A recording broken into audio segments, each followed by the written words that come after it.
Hello! Time for something a bit different this week, as we've had quite a lot of electronic tat in a row. This is my box of weird old action figures that I found up. Basically, to cut a short story even shorter, I used to buy and sell action figures, most of the 3 3/4 inch variety, the standard Star Wars figure size.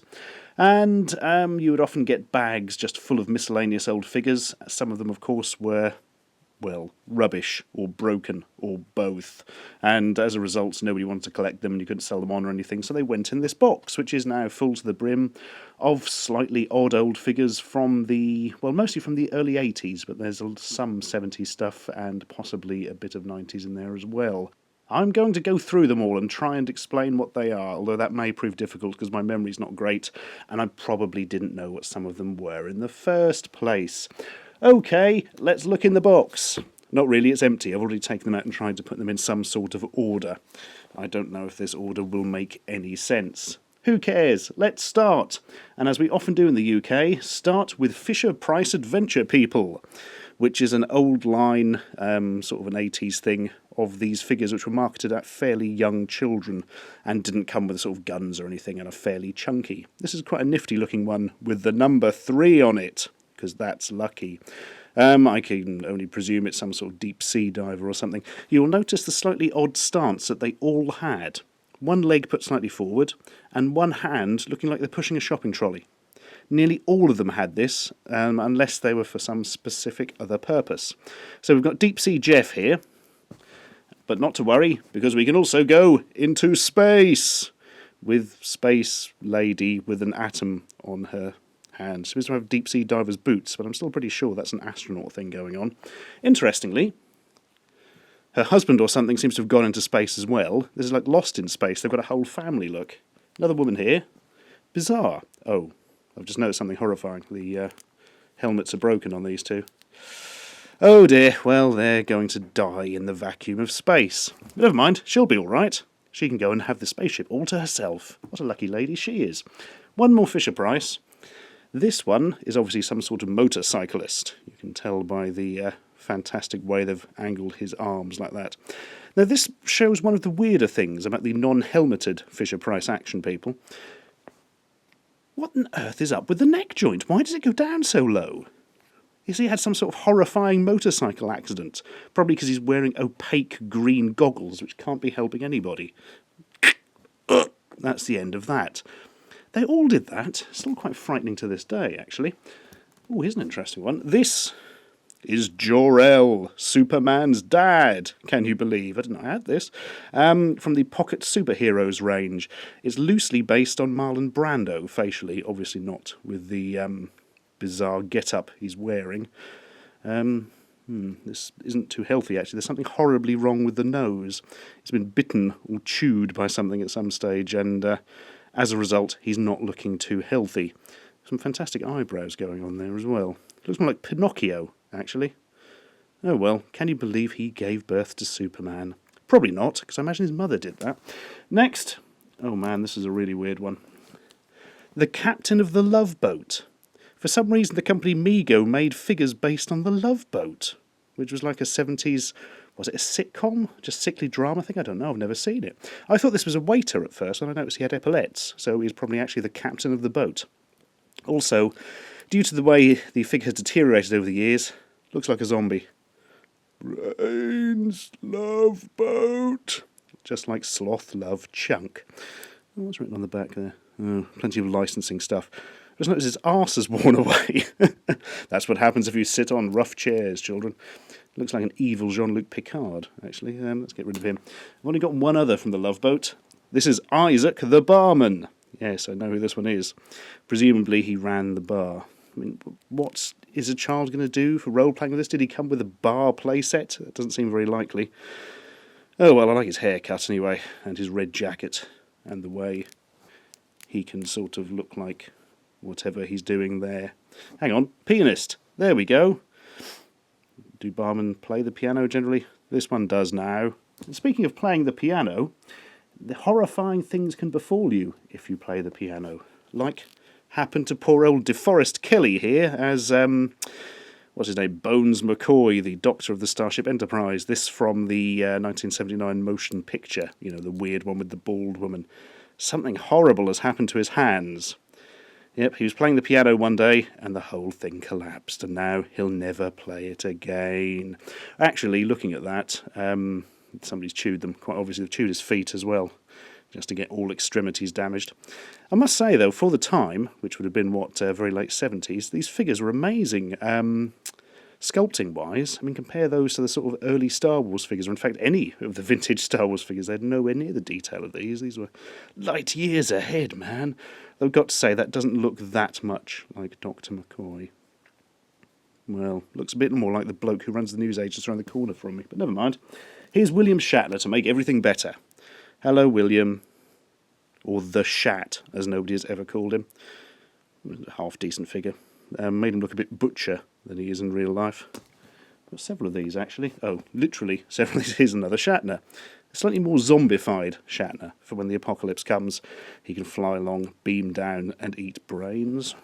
This is one of the best ones, the Leonard Nimoy, due to his fairly, how should we put it, clearly defined features. Old Leonard Nimoy had a much better time in action figures. Also, he's got big lugs, so even Dad knows it's Mr. Spock. You know, I must say, actually, it's disappointing that these didn't have better articulation. They went for the sort of standard Star Wars figure thing, and they could have had the niftier G.I. Joe O-ring and bendy legs and all that. But they didn't, so off you go, while we look at the other man who was in the film. I think he's called Decker, isn't he? Is he Decker? Not Desmond Decker in the Israelites. Yeah. Let's call him Decker, even if he isn't. I don't know who he was supposed to be on the ship, or why he has to wear a bright yellow uniform. I can only presume he was bad, and that's some sort of punishment. But yeah, he was like the boring character who wanted to go and be in space, but he wasn't very interesting. Then nothing happened, and then there's Star Trek II, The Wrath of Khan. Also, he can cause the camera to be nudged. He's very naughty. Next! This is something from Star Trek, the motion picture. It wasn't actually in the motion picture, obviously. This is some sort of expanded universe extra thing they did to sell more figures. And frankly, it's just horrifying. It's got a bum for a head. That's never a good thing. Horrifying mutant face with some sort of weird paint that's gone over the ears. Appears to be wearing a bathrobe. Basically, this is something you see when you walk out of the shower and you die of fright. Those were made by the company Migo, I believe. We've got some more Migo stuff around here, I'm sure. Can't find them. Here we go. You'll do nicely. Ernest Borgnine for action figure. You've got to love the old film The Black Hole. Again, Migo went all out on the sculpting, but also this time did the G.I. Joe style articulation. So this one's very loose. The elastic band's nearly gone in it. But yeah, it looks a bit like Ernest Borgnine with the moustache, and is a very strange action figure for anybody to want or have.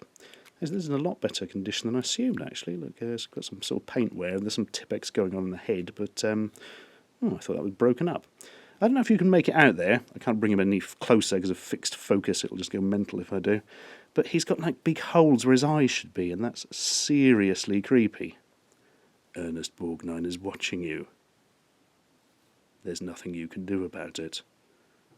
But on the other hand, he's got holes in his eyes, so we can't see anything, so who cares? Now, Love Boat was a pretty weird tie-in. Arguably not as strange as this. You recognise him? I wouldn't have thought so. He's a sort of strangely proportioned mutant freak. I mean, really strangely proportioned. I mean, look. Has any living creature ever had a lower leg that short in comparison to an upper leg that tall? I don't think so. He's supposed to be from the Schwarzenegger film Commando, unbelievably. They made some figures based on Commando, despite it obviously being an adult film. They had loads of things like that, especially ones where Schwarzenegger's involved. You had toys of the Terminator, toys of Alien, toys of Rambo. A cartoon series for that one as well, I think. But yeah, this is Psycho from Commando. Basically, they had a Schwarzenegger figure and just made all the rest of the characters up, as far as I can tell.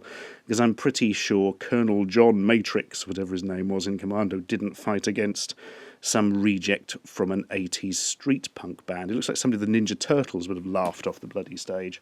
And speaking of laughing off the stage, Nanu Nanu, Shazbot, and all his other fine catchphrases like potato harvest and Kill me now before I make Bicentennial Man and Patch Adams.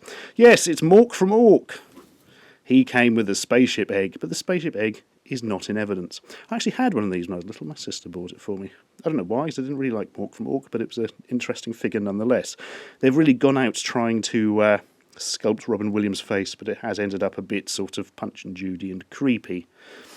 But hey, it's an interesting thing, and they've got his spacesuit right, I suppose, although as it's nearly all red, that would be a difficult thing to get wrong. Now one of my favourite figures of all time, possibly. It's War Duke from Advanced Dungeons and Dragons. Push the thing in his back, he waves his arm about. There were earlier versions that didn't do that. They are better, because they don't do that. But no, it's a really sort of odd design for a figure, fairly armoured up one side and nothing up the other, and weird, creepy, Darth Vader-y face. Really reminds me of something that I can never put my finger on. So I wish I hadn't mentioned it because I can't tell you what it is. But it reminds me of it so much you wouldn't believe. I've got a couple of other Advanced Dungeons and Dragons figures here. Oddly, they never made figures to capitalise on the 80s TV show. They just kind of did these generic ones. Like this mortifyingly ugly, spotty goblin thing. Well, he's got a thing in his back as well. No, I don't like that action. Let's not comment on that. These are nice figures. They're quite solid and they're quite nicely moulded, but a lot of the, well, a lot of them look like this, to be brutally honest with you. That's a real creepy thing. He's all lopsided, he's got a giant collar, he's got a weird hat, he's got spots. Basically, nobody's asking him to the prom. One final one. It's not Gandalf. This one's called... Shh, mental note, remember the name before you say... Ringle Run. This is Ringle Run, the wizard. Ooh, he's got a sparkly robe and funny shoes. And just looks like a generic wizard. What's under his skirt? Whoop, whoop. Oh, man, change your underwear, Ringle Run. It's all gone matted and ragged. Ugh. Anyway, now time for some metal. Heavy metal. Not in the musical sense, but in the literal sense. With the Bionic 6... figures that were inexplicably partially made of metal. The bottoms of the legs and the chest and the waist area, all literally metal. Hence why all the paint chips off really quickly. Also translucent things. This was a strange cartoon. It's supposed to be like the Bionic Man, who also for some reason had a bionic wife and an entire bionic family who went off fighting against the evil Dr. Scarab.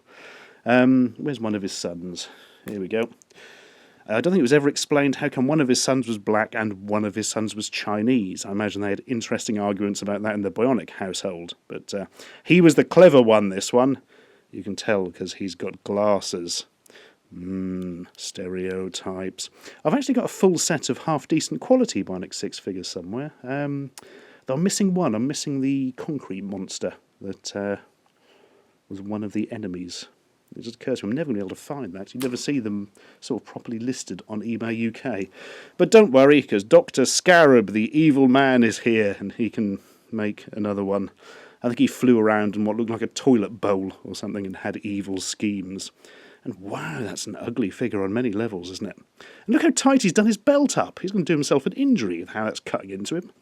Dear, oh dear, and he's a doctor as well. You'd think you'd know.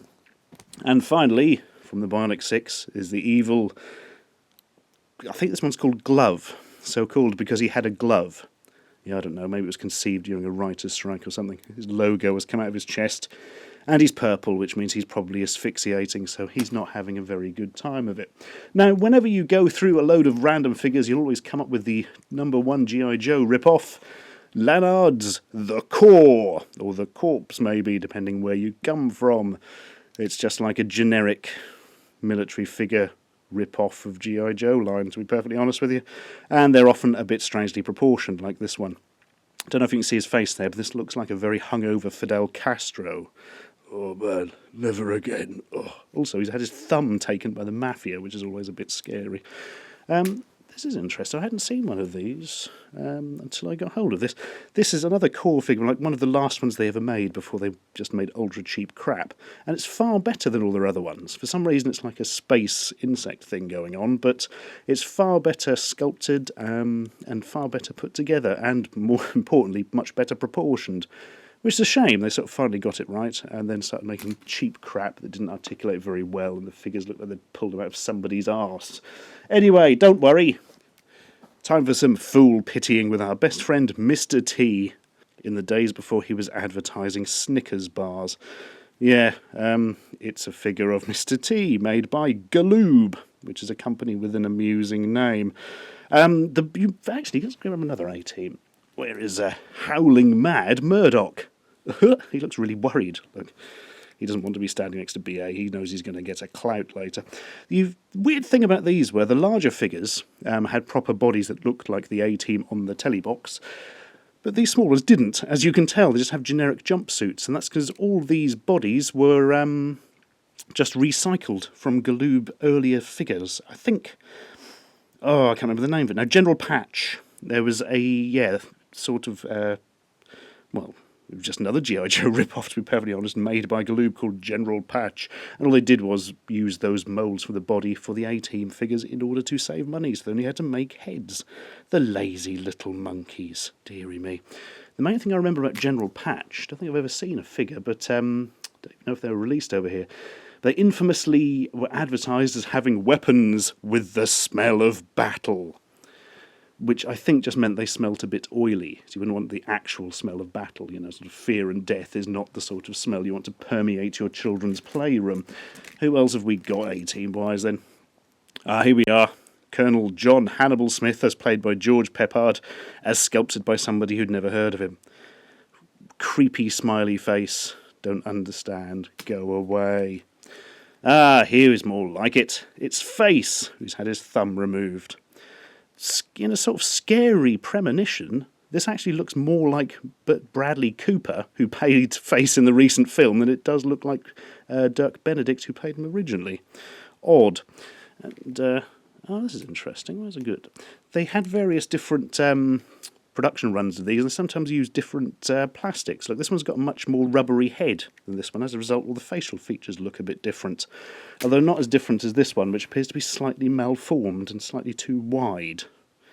It just looks like he's had a lot of bad plastic surgery, which is a possibility for any actor, I suppose, but probably not very accurate at the time. Now for some ones I never really understood. Steel Monsters, made by Tonka, the company well known for making toy metal trucks and stuff. I don't really know what these were, some sort of trucking thing to go along with some of their trucks. I don't really know, to be brutally honest with you. But man, this man looks pleased with himself. Hey, finally got my whole green jumpsuit washed and I'm looking smart. Yeah, really happy with myself. Yeah, the articulation's crap, so get over there. Here's just a generic man with a beard and a funny hat. There's a bit sort of a post-apocalyptic vibe going on with these. Somebody's been watching Mad Max too much. He's also got weird forks strapped to his helmet. That's not going to help anybody. This one's as creepy as hell. Looks like a robot. Actually, just sort of a weird mask covering his face. And he's got a lot of ginger hair, but the whole back of his head is bald, as if he's been burned in some horrifying accident, which is perhaps why he's wearing the mask. Or maybe he's wearing it as a bet with his grandmother. We'll never know. This is my favourite one of the Steel Monsters figures we've got in here.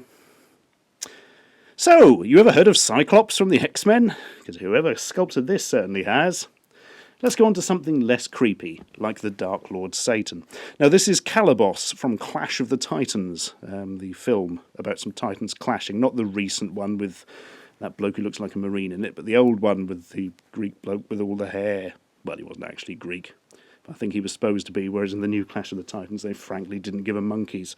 Also, Liam Neeson was in it, which is never a good thing these days. Yeah, he just looks like the devil, really. He's got one cloven hoof and one normal foot. He had his hand cut off in the film, replaced with a trident, if I recall, but that has not happened yet at the state of this figure. And his tail is completely missing. But man, that is one creepy sculpted face. It looks a bit like Klinger from MASH, but sort of horrifyingly demonic. Ooh.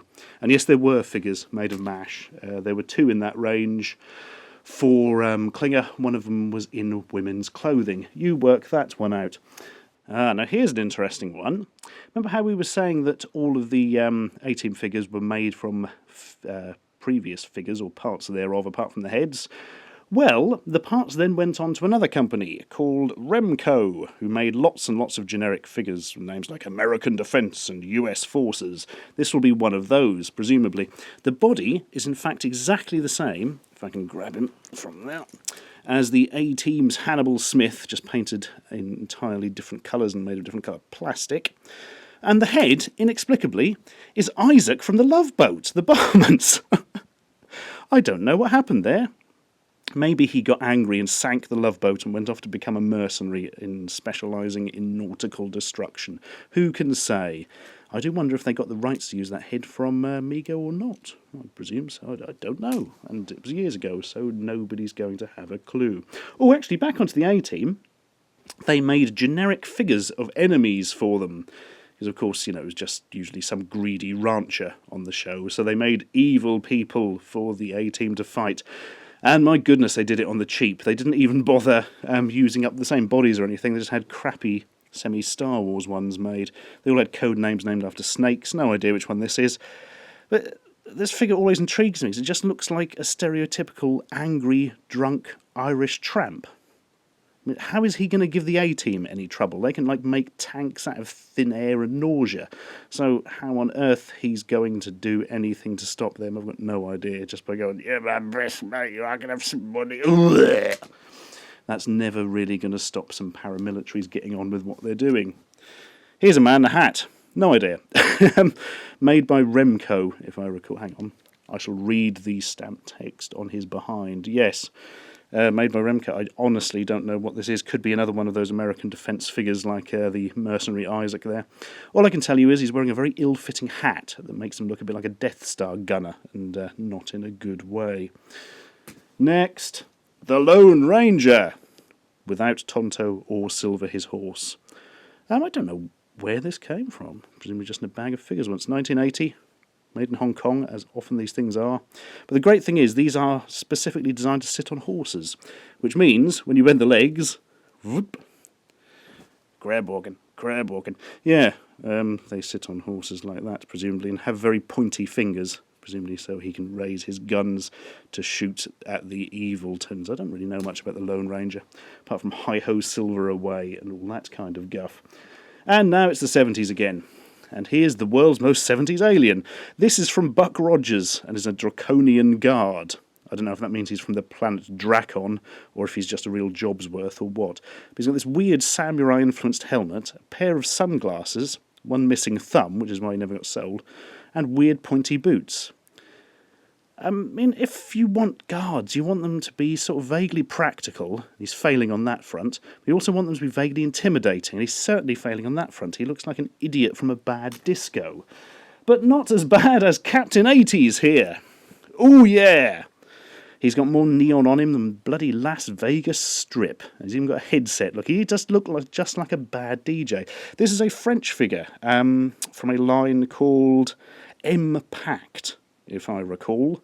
And they all had talking backpacks or something, but they have been lost to time, and they're not worth anything, which is why they're in this box. But their articulation's quite weak, as well as the sculpting, the colour scheme, and the bizarre proportioning. The legs are just stuck together and don't ever move or anything, which is a shame because they're clearly too close together. It looks like somebody's tied his ankles up. But there we are. There's Captain 80s, and he's not the only DJ amongst the crew. We've also got this one.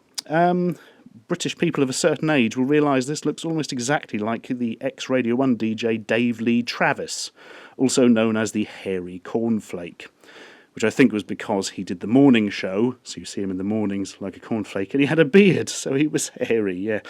Either that or it was a weird sexual manoeuvre he'd discovered. I don't know and don't want to know. Anyway, there we go. DLT action figure. Everything every boy ever wanted. Don't know what this one is. Just another generic Impact soldier. Keeping up the radio theme. Perhaps he's a pirate radio because he's got an eye patch. Piss off.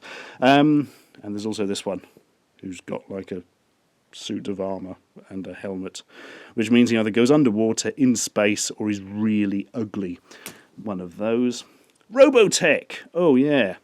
These were based on some sort of Japanese cartoon. Probably called Robotech. Could you guess? Oh, it's actually got a weapon, which is a rarity for here. It looks like a little Uzi thing. Or obviously a space Uzi.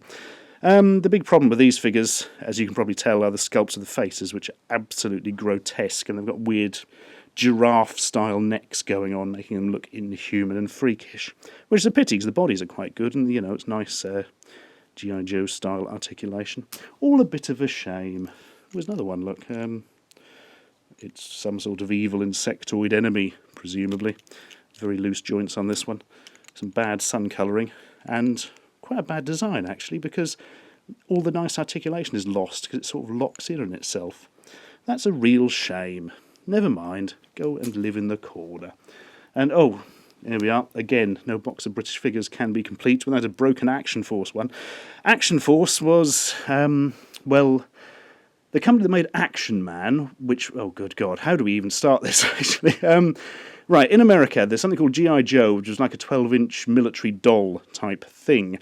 In Britain, it was released as Action Man. The company that made Action Man over here realised that these sort of small Star Wars figures were coming in, so made their own military line called Action Force, which was an odd line because it only had sort of military figures all with the same face. All of them had Action Man's face, which is really creepy. But then eventually they sort of expanded it to have supposedly different characters, although all the good guys had Action Man's face still. In fact, so did all the human bad guys, thinking about it. This obviously is one of the bad monsters, the Kraken, I believe. It had 2 arms initially. It doesn't anymore. Also has a weird face. It looks kind of stoned. Yeah, I'll go and do the evil later, man. I didn't feel up to it at the second. Rubbish. Oh, I do love the Action Force figures, though. They later started repainting the smaller G.I. Joe figures in the Action Force line, and eventually became G.I. Joe completely when the company Palatoy was bought out entirely by G.I. Joe maker Hasbro. So it's really weird. It sort of started as G.I. Joe, turned into something else, then turned back into G.I. Joe at the end. All very confusing. I do love them, though. I once had a full set of Action Force figures with most of the accessories, but had to sell them to pay the rent. Bloody landlord. Right, let's have a look at an ugly, grotesque monstrosity, shall we? You remember the 70s series Battlestar Galactica? This is apparently Apollo. Originally, it probably didn't have that pen on. I imagine that's been done by a small child at some point, but that could be anybody, couldn't it? That looks like a 70s footballer. Well, a zombified 70s footballer. There's a real thick streak of zombies going through these figures, actually. Oh, just knocked the camera again. Quickly, get another figure to distract before anybody notices. How about this one with a weird octagonal hole in its back?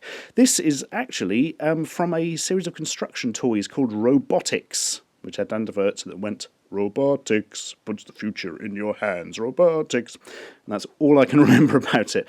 You basically fitted together octagonal bits and that had like battery-driven motors and stuff, and was probably immensely expensive at the time.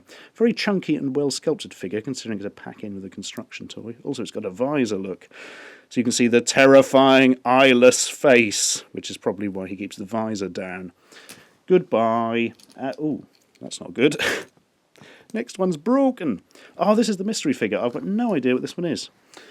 Could be anything. Could be one of these Remco knockoffs. Could be a Galoob thing. Could well be, actually, judging by the articulation. It could be something obscure like SAS Force. I have absolutely no idea.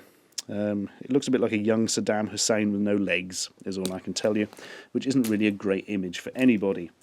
Don't worry, Sergeant Savage is here. This was a spin-off from G.I. Joe, a sort of an official spin-off of supposedly some World War II soldier who was frozen and then came back. And he looked like this. You'll notice, oddly, despite being articulated all like the G.I. Joe figures, it's actually a larger size. Let me give them there. So he looks like some sort of weird man mountain. This is indeed Sergeant Savage himself. There he is, being all savage. And also his arch nemesis, General something, General Administrative Inquiries. No, General. I was going to say General Blight, but that was from Banana Man. General Blitz. That's him, General Blitz, who I seem to remember was black. So this means this is some alternate red version. Probably came with a jetpack or something rubbish like that. Anyway, he looks like he might be some kind of Nazi and is therefore evil and needs to be shot. Fair enough, I'm not going to argue with that, especially not when Captain Power is on his way. Here he is, being all 80s and shiny. Captain Power was an interesting line. It was all based around the toys that went into a TV programme.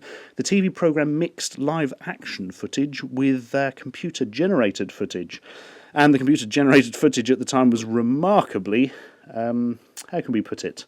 Oh yeah, primitive and rubbish looking. Create a really strange looking program. You would put Captain Power here in his spaceship and then point it at the program while it was on, and then when certain things happen on the TV, the toy would make noises or something. It was very odd. Half decent figures. The faces are quite bad. The arms are a bit weird. They've got tiny little monkey hands, but the articulation's good and they're quite solidly put together. We've got Captain Power. We've got unknown bloke who's presumably some sort of communications expert, judging by the fact he's got some weird satellite stuff going on that connects into his helmet. We've got some guy who was called Tank, I believe, who I think had a moustache on the television series. It doesn't in this figure. Missing his helmet here, but he's less chrome than the others, presumably so he can be camouflaged, while the others stick out like a burning thumb. Scuba bloke. He looks underwatery, he's blue and appears to have a scuba thing. Can't get much more technical than that. And the infamous female character had a name like Pilot Chase or something. The interesting thing about Captain Power was it was actually written by several proper sort of science fiction writers who went on to do big shows.